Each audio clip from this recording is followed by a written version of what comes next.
So how do we know that it's an Israel Adesanya fight week? Well, because we're talking about male genitalia. Israel, stop searching for my Willie on the internet. It's weird. We're talking about how inherently white people like Dricus Du Plessis have gone to places like Africa and stole the great mud huts or something like that. And that's what white people do, steal their greatness. And you see something that's happening that's great and you want to try and take it all for yourself. That's the mentality of him and his people. That's gross. And this is all facilitated by the mainstream MMA media, which is the Mac Life Oscar Willis. And I guess that white people need to go and educate themselves like he did or something. And I'm not going to say he's a bad person. I don't know the guy from a Do you think bar. it's not just an educational thing? Just an educational thing?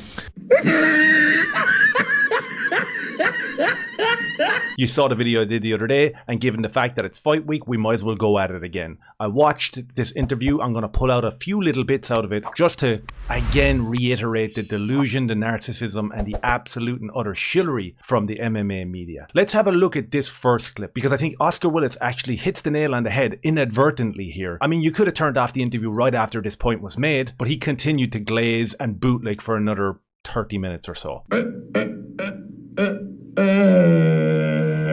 With terrible audio, because if we're talking about greatness, which we always inevitably talk about when Israel Adesanya is being interviewed, this has to be one of the greatest failures in terms of MMA media I've ever seen. Audio was shit, camera was shit, the absolute bootlicking would make somebody puke, and massive views, of course.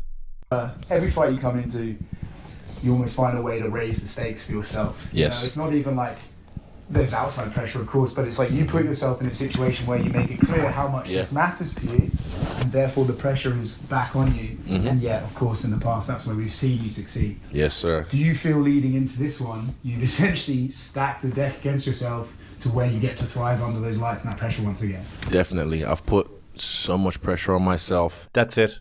Thanks very much. Don't forget to like, subscribe, and share if any of this made sense. I'm actually joking. Did he not just hit a home run right there? You have stacked the deck against yourself here. You have put all this pressure on yourself here. And then Israel, of course, agrees and is like 100%.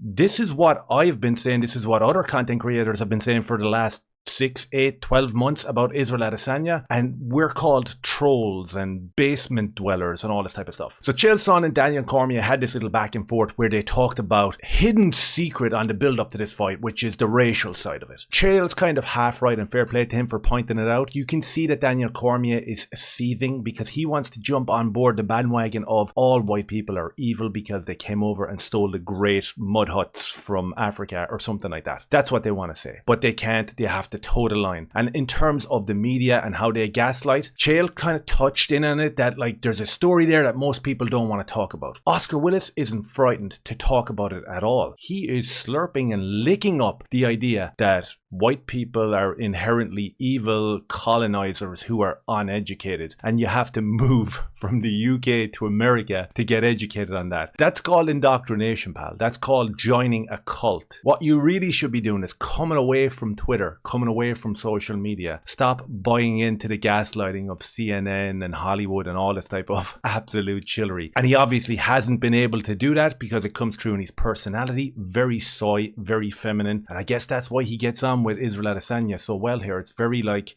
flirtatious. And Israel is obviously talking about the inherent evil of white people, and this guy is like, yep, I agree with you. We need to talk about it more. Why can't white people just hate themselves a little bit more? And the two of them are on the same page there 100%. As I said, inadvertently, he actually points out and lays out and draws out the blueprint for exactly what Israel Adesanya is all about. It's all about narcissism. It's all about putting this pressure on himself. He has created the narrative. He has created the spin of the evil white guy versus the black guy. He has created this real African, which again, I'm not going to cover it because everybody else is covering it and showing that the words real African was never used. And ironically, Israel Adesanya starts speaking in this video about gaslighting, and then he continues to say 10 seconds later, I don't know why this guy would just come out and say that he's the real African. It's weird to me, but it's not surprising because that's what white people do. That's in their blood. They want to come and they want to take the greatness from us. So Oscar in the first 10 seconds of this video absolutely destroys Israel Adesanya, and he doesn't even realize it. He said what he said.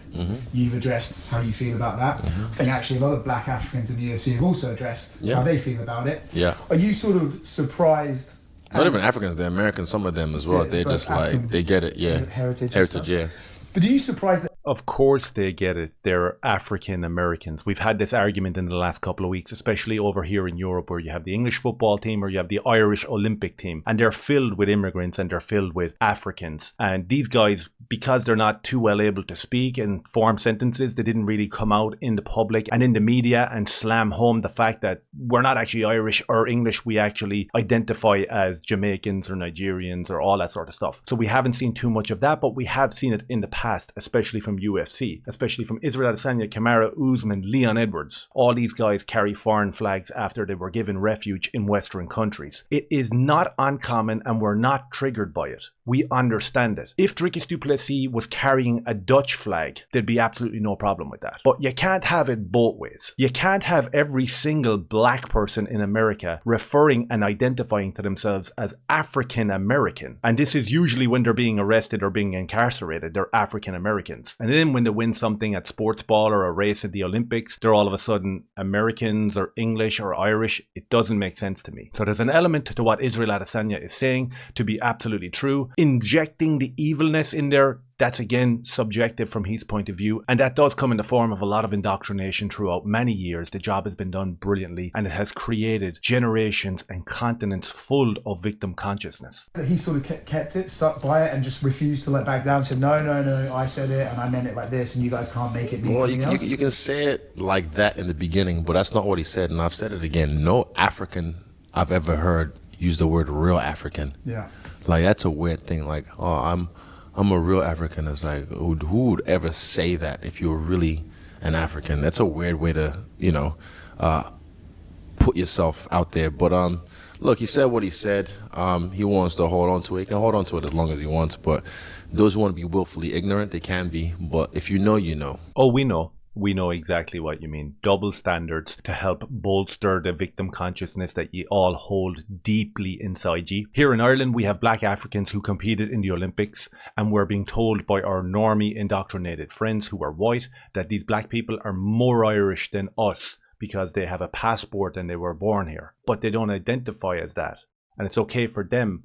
But I guess if you're white and it's the inversion of that, we all have to talk about educating them. It's really, really bizarre. It's a really bizarre turn of events. And as Chael said, and Daniel Cormier to an extent, but he was kind of hiding behind the overt racism. This is something that the media don't want to touch, but when they do, you know what way it's going to go. No member of the media is going to have the balls to say what Oscar Willis said and to be actually aware of it. You're going to have no MMA journalist put out an article saying that, isn't it strange how Israel has created this narrative for himself? Because every time Dricus Du Plessis is asked, he doesn't have any interest in talking about it whatsoever and keeps reiterating something that he said, which keeps getting misquoted by everybody. And listen, they're doing that to sell it, but not really, because they don't want to talk about the race of the two men. So we jump like halfway into this interview and they're talking about Pereira, they talk about Sean Strickland, they talk about all that. Obviously there's like copious amounts of narcissism and LGBTQ innuendos and all that sort of stuff.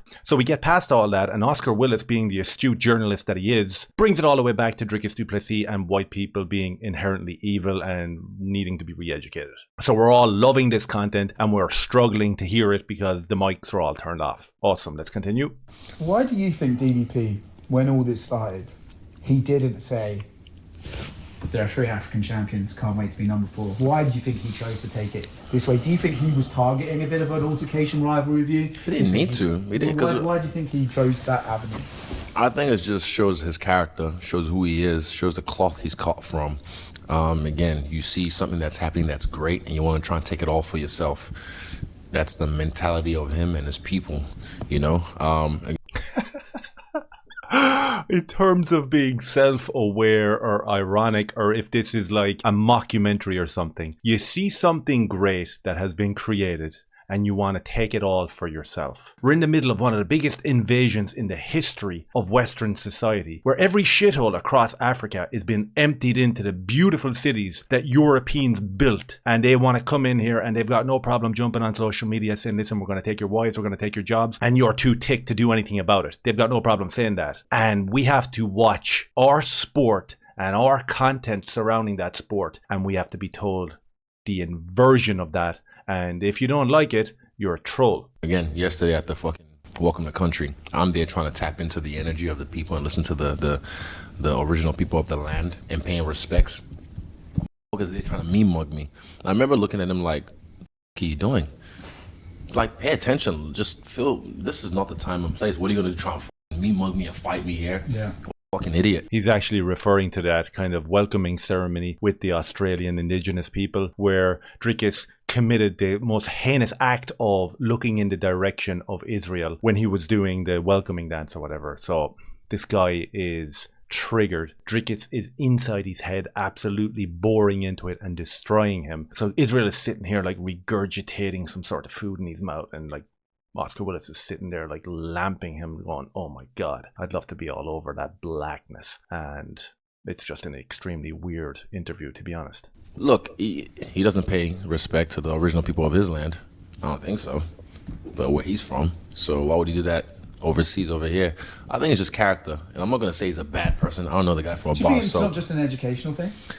as well, because, ignorance. Ignorance maybe, but also willful ignorance is a thing. Yeah, because when in school in the UK, in history, they basically taught us World War One and World War Two because it was the only time in history we were the good guys, and they left a lot of stuff out. Yeah. And then when I moved to America, you sort of you're like, oh, Shit, we lost on sorry, that one. sorry, Yeah. you know, like, there's a lot of stuff going on. Do you think there's a level of just like, man, if you haven't left and explored the world, there's an element, there's a certain ceiling to what you can truly understand about other people's experience? If you haven't left and explored the world, there's definitely a ceiling to what you can actually understand and experience in terms of people around the world, right? This guy says that he learned about World War One and World War Two in school, and then when he moved away, he realized like, oh, we were the bad guys. And Israel pipes in there going, saying like, ooh, you lost. Have you ever seen weak energy from a white Englishman like this?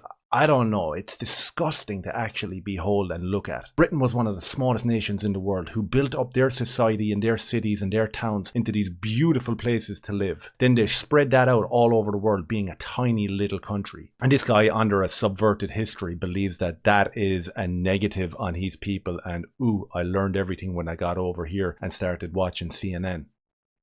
Disgusting. Absolutely disgusting. So we're halfway through Israel Adesanya fight week. This is what we're getting. This is what we're being subjected to. It's fine. We get to make content about it. We get to push back on it. We get to be trolls. We get to be inherently evil. But there's going to be some interesting conversations to be had this coming Sunday in the aftermath of this fight. Whether it goes Israel Adesanya's way or whether it goes in the way of the evil colonizer. Let me know your thoughts down below. Let me know what you think of Oscar Willis's interviewing skills. Let me know what you think about his mic being off and him holding it there as a prop. Let me know what you think of the bootlicking, whether you enjoyed it, whether we're actually getting tired of that now. That's why people are deciding to bounce out of the MMA community, because we have to keep putting up with shit like this. Let me know down below, and don't forget to hit like, subscribe, and share. Cheers.